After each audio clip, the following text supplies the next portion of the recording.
नमस्ते। हृदय की बात भाग 24 आपका स्वागत है।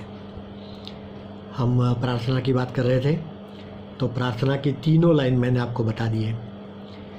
पहली लाइन में पहला शब्द जो है वो है हे नाथ।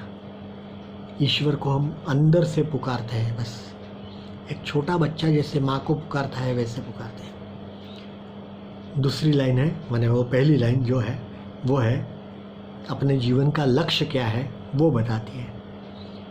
हम कहते हैं मनुष्य जीवन का वास्तविक लक्ष्य तुम ही हो। तो ये हमारी लाइन जो है वो हमारे जीवन का लक्ष्य बताती है। दूसरी लाइन, उसमें हम कहते हैं कि हमारी इच्छाएं ज़्यादा तकलीफ़ वाली है, तो हमें इच्छा कम करनी है। तो हमारी जो लाइन है वो ये है कि हम अभी भी इच्छाओं के गुलाम हैं जो हमारी उन्नति में बाधक है। तो हम ये जानते हैं अब कि किस चीज़ की तकलीफ़ है और जिसकी वजह से हम हमारा लक्ष्य प्राप्त नहीं कर सकते। तो हमें अब ये करना है कि हमारी इच्छाएं हम कम करें।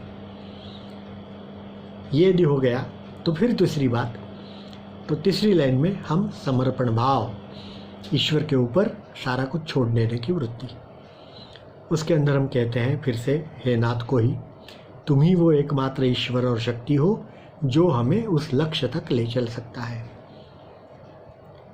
तो ये 3 लाइन की सिर्फ प्रार्थना है।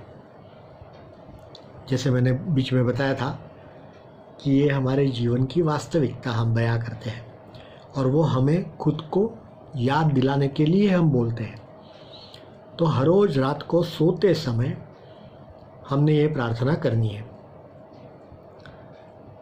यदि हमारा ईश्वर के साथ कनेक्शन हो जाता है, हम जुड़ जाते हैं, तो सोते समय ये प्रार्थना करने से पूरी रात हमारी नींद की अवस्था में भी हमारा यह कनेक्शन जुड़ा हुआ रहता है। तो ये प्रार्थना हमारे ज़िंदगी का एक हिस्सा होनी चाहिए। अब ये यदि हिस्सा हो गई तो हम जो कुछ भी करना चाहते हैं वो अच्छी तरह से हो सकता है। लेकिन उसका जो अर्थ है वो ध्यान में रख कर के प्रार्थना होनी चाहिए। मैंने शायद पहले भी यही कहा था कि हमारा भाव कैसा है उसके ऊपर आधार है।